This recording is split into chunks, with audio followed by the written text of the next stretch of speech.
नमस्कार। शाम के 7 बजने वाले हैं। खबर दमदार के साथ मैं हूं अनुपम। सबसे पहले बात करेंगे बड़ी खबर की। मुख्तार अंसारी से जुड़ी बड़ी खबर के साथ शुरुआत कर रहे हैं। सुप्रीम कोर्ट का आदेश प्रयागराज की एमपी एमएलए कोर्ट पहुंचा दिया गया है।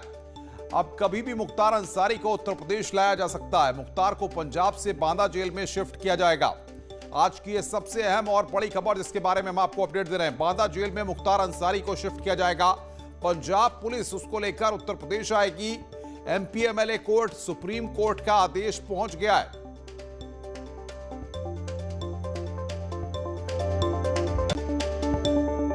और आइए अब आपको मुख्तार अंसारी से जुड़ी 10 बड़ी खबरें और बता देते हैं। मुख्तार अंसारी को आज एक और बड़ा झटका लगा है। मुख्तार अंसारी को 12 अप्रैल को मोहाली कोर्ट में वर्चुअली ही पेश होना होगा। यूपी आने से बचने का आखिरी दांव भी मुख्तार का फेल हो गया है। इसके साथ ही बड़ी खबर यह भी है कि अब पंजाब पुलिस ही मुख्तार को बांदा जेल तक लाएगी। बांदा जेल तक मुख्तार को पहुंचाने की सारी जिम्मेदारी पंजाब पुलिस की है। वहीं बाराबंकी में रजिस्टर्ड एम्बुलेंस के इस्तेमाल मामले में बाराबंकी एआरटीओ की तहरीर पर पुलिस ने केस दर्ज किया है। पुलिस ने डॉक्टर अलका राय के खिलाफ केस दर्ज किया और मामले में जांच शुरू कर दी है। वहीं डॉक्टर अलका राय ने भी मुख्तार अंसारी के खिलाफ कोतवाली में शिकायत की है। अलका राय ने आरोप लगाया कि उनके खिलाफ साजिश की गई है। उनके अस्पताल के नाम का गलत इस्तेमाल किया गया है।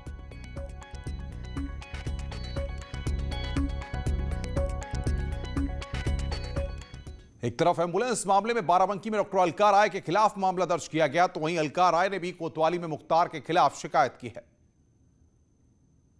विभाग द्वारा इसके बारे में सूचना इकट्ठा की गई। सभी विभाग जो कंसर्न डिपार्टमेंट है सभी से सूचनाएं लेकर के इसमें जानकारी की गई। तो इसमें जो डॉक्यूमेंट्स लगे थे, जो वाहन रजिस्ट्रेशन कराने के लिए दाता पहचान पत्र, पैन कार्ड और अन्य डॉक्यूमेंट्स, वो जिस पते पर थे वो मकान संख्या 56 उस रफ़ी नगर में स्थित नहीं है। और उसके बाद जो डॉक्यूमेंट्स लगे हैं वो प्रथम दृष्टया फ्रॉड पाए गए हैं, फोर्जरी के पाए गए हैं।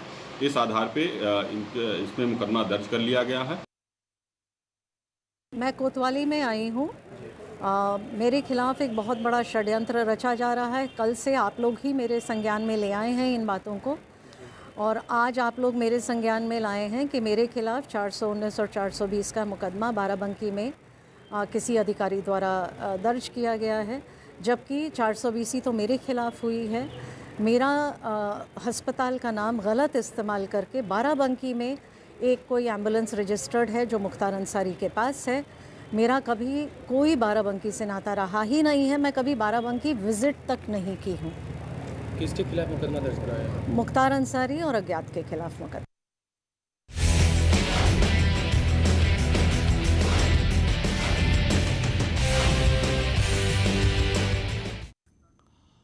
और आइए अब बात करते हैं पंचायत चुनाव की। पंचायत चुनाव से जुड़ी आज की 4 बड़ी खबरें आपको बताते हैं। पंचायत चुनाव का रास्ता साफ हो गया है। इलाहाबाद हाईकोर्ट ने पूरे जिले में अनुसूचित जनजाति का एक भी व्यक्ति न होने के बावजूद ग्राम पंचायत चुनाव में ग्राम प्रधान की सीट आरक्षित करने के खिलाफ दाखिल याचिका पर हस्तक्षेप करने से इंकार कर दिया है, जिसके बाद अब तय समय पर ही चुनाव होंगे। दूसरी बड़ी खबर यह है कि पंचायत चुनाव के लिए बीजेपी ने लिस्ट जारी कर दी है। इसी बीच पंचायत चुनाव की तैयारियों में जुटी उत्तर प्रदेश पुलिस का ताबड़तोड़ एक्शन देखने को मिल रहा है।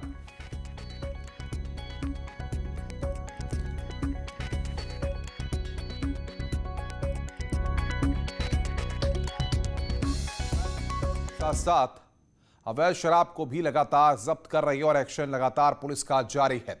आगे बढ़ते हैं और अब बात करते हैं एक और अहम खबर की। इलाहाबाद हाईकोर्ट की याचिका खारिज करने के बाद चुनाव का रास्ता तो साफ हो गया। इसी बीच बीजेपी ने पंचायत चुनाव के लिए अपनी लिस्ट जारी कर दी है। पहले चरण में होने वाले 18 जिलों में होने वाले चुनाव के लिए बीजेपी ने 13 जिलों में जिला पंचायत सदस्यों के प्रत्याशियों के नाम का ऐलान कर दिया है। बीजेपी जल्द ही बाकी सीटें भी जारी करेगी, क्योंकि 3 और 4 अप्रैल को पहले फेज का नामांकन होना है।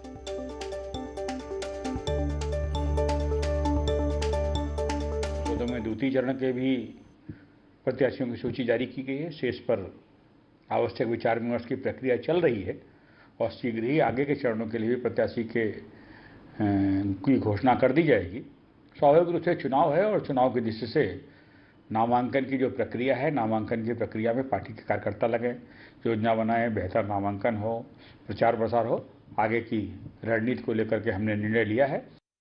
पंचायत चुनाव के लिए नामांकन कल से शुरू हो रहा है। बीजेपी ने आज 20 जिलों के प्रत्याशियों के नामों की घोषणा कर दी है। ये सभी प्रत्याशी हैं, जिला पंचायत सदस्य पद के लिए उम्मीदवार हैं ये लोग, और इन लोगों के नामों की घोषणा के साथ ही अब ये शुरुआत हो गई है। और जो 3051 जो कुल प्रत्याशी होंगे बीजेपी के, वो होंगे जिला पंचायत सदस्य पद के लिए। और आज जो घोषणा हुई है वो मात्र 20 जिलों के प्रत्याशियों की घोषणा हुई है। इस तरह से बीजेपी की रणनीति है कि आने वाले समय में जो विधानसभा चुनाव है उसकी राहें आसान हो सके और वैसे ही कैंडिडेट उतारे जाए मैदान में जो उनके लिए आगे बहुत ही लाभदायी साबित हों। तो इस तरह से देखा जाए तो बीजेपी ने का मंथन 2 दिन चला है, कल और आज मिला करके आज जाकर के सूची जारी हुई है। कहा जा रहा था कि पहले और दूसरे चरण के सभी प्रत्याशियों की घोषणा कर दी जाएगी, लेकिन आज मात्र 20 जिलों के प्रत्याशियों की घोषणा हुई है। कैमरामैन मनोज शाही के साथ रंजना, न्यूज 18 लखनऊ। पंचायत चुनाव को लेकर पुलिस भी लगातार एक्शन में है। गोंडा में पुलिस ने 254 लोगों को गिरफ्तार कर जेल भेजा है। एनपीडब्ल्यू मुकदमों में वांछित और अपराधों में लिप्त अभियुक्त को गिरफ्तार किया गया है। अवैध शराब, असला और अन्य आपराधिक मामलों में आरोपियों की धरपकड़ की गई है और अभियान चलाकर 24 घंटे में 254 लोगों को गिरफ्तार किया गया है।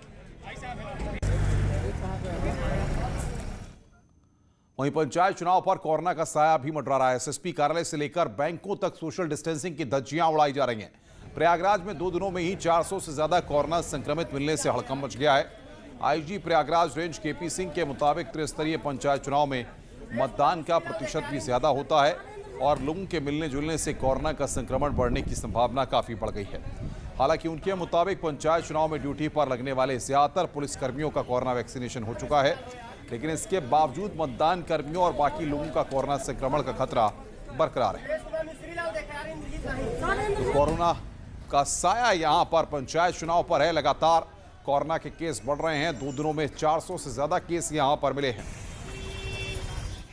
पंचायती चुनाव लेकर पंचायत का जो चुनाव है एक बड़ी चुनौती है। तो लॉ एंड ऑर्डर की चुनौती है और दूसरी जिस तरह से कोरोना का संक्रमण बढ़ रहा है उसको लेकर कि हमारा पुलिस फोर्स, जो हमारे मतदान कर्मी हैं और साथ साथ जनता में ये संक्रमण न फैले, क्योंकि आप देख रहे होंगे कि पुलिस फोर्सेज बाहर से भी आती हैं, लेकिन एक अच्छी बात है कि हमारी पुलिस फोर्सेज जो है लगभग 90% पुलिस फोर्सेज को वैक्सीनेशन हो चुका है। सेकेंड राउंड में कुछ लोग हैं जो वैक्सीनेशन नहीं कर पाए हैं, तो उसके लिए हम डाटा तैयार कर रहे हैं कि सभी लोग चुनाव से पहले 100% सबका वैक्सीनेशन हो जाए।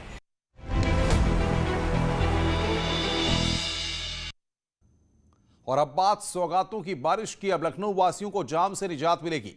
रक्षा मंत्री राजनाथ सिंह, सीएम योगी आदित्यनाथ और सड़क परिवहन मंत्री नितिन गडकरी ने 280 करोड़ के 2 फ्लाईओवर परियोजना का लोकार्पण और शिलान्यास कर दिया है, जो लखनऊ वासियों के लिए एक बड़ी सौगात है।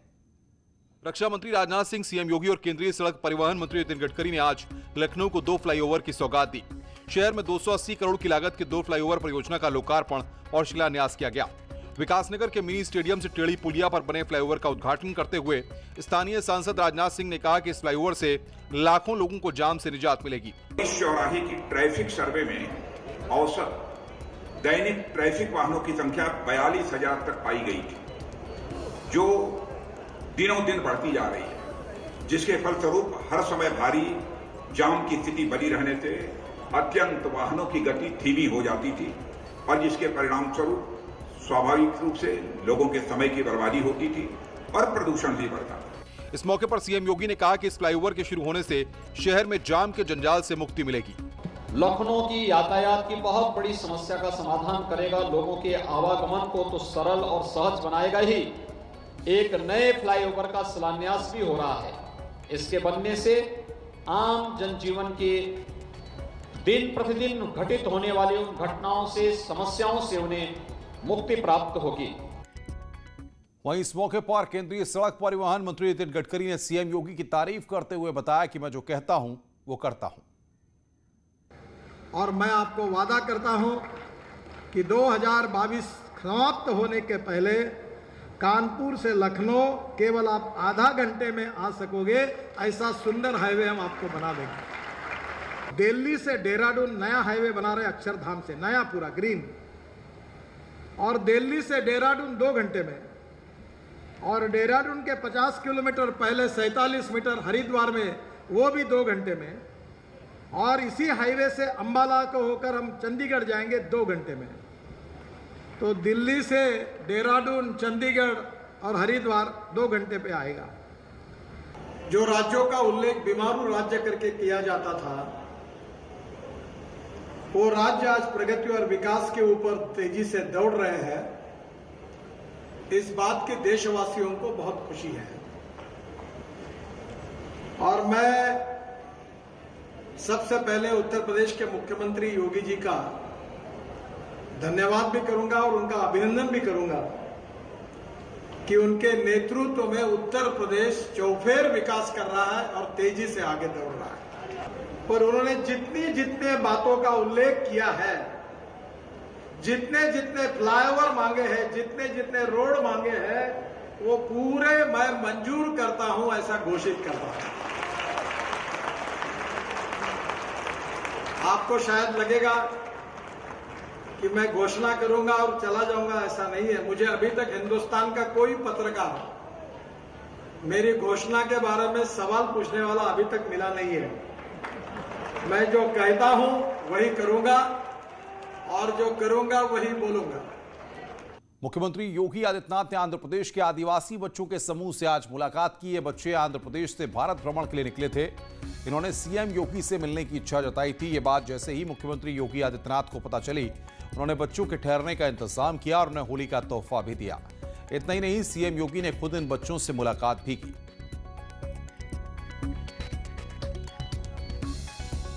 आगे बढ़ते हैं। देश में कोरोना के लगातार बढ़ रहे मामले को लेकर गौतम बुद्ध नगर के सांसद डॉक्टर महेश शर्मा ने चिंता जताई है। न्यूज 18 से खास बातचीत में महेश शर्मा ने लोगों से अपील करते हुए कहा कि कोरोना अभी खत्म नहीं हुआ है, लोग मास्क, हैंड सैनिटाइजेशन और 2 गज की दूरी का पालन जरूर करें। कोरोना के समय पर हम ये 2 गज की दूरी और मास्क जरूरी, इस विषय को हम बहुत गंभीरता से लें। ये हमारे मानवता के हित में, हमारे हित में, परिवार के हित में बहुत ज़रूरी है।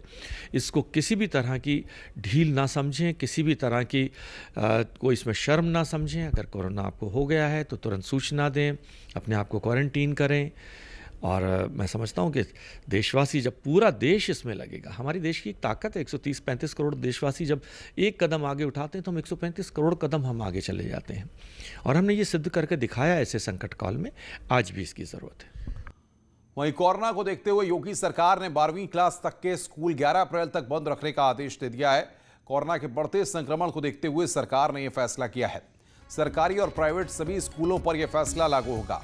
वहीं दूसरी तरफ Lucknow unaided private school association ने भी बड़ा फैसला लिया है और एसोसिएशन का कहना है कि कोरोना के बढ़ते केस और बच्चों के स्वास्थ्य को ध्यान में रखकर कक्षा 1 से 12 तक के सभी प्राइवेट और मिशनरी स्कूल कॉलेज 11 अप्रैल तक पूरी तरह से बंद रहेंगे। स्कूल एसोसिएशन के जितने मेंबर्स स्कूल हैं, उन्होंने विद्यालय बंद करने का निर्णय जो अभी क्लास 8 तक हो रहा था, उसको हम लोगों ने बढ़ा के क्लास 12 तक किया है, क्योंकि जैसा कि दिखाई दे रहा है कि कोविड के केसेस बढ़ते जा रहे हैं। कल लखनऊ में 935 केस आए हैं और ये एक चिंता का विषय है। तो बच्चों के हित को ध्यान में रखते हुए, उनके स्वास्थ्य को ध्यान में रखते हुए फैसला किया गया है कि हम लोग सभी लोग अभी 11 अप्रैल तक अपने स्कूलों को बंद रखेंगे। स्थिति का आकलन करेंगे, यदि परिस्थितियाँ सामान्य होती हैं तो विद्यालयों को खोला जाएगा नए सत्र के लिए। खबर दमदार में खबरें और भी हैं। फिलहाल ब्रेक के लिए, ब्रेक के बाद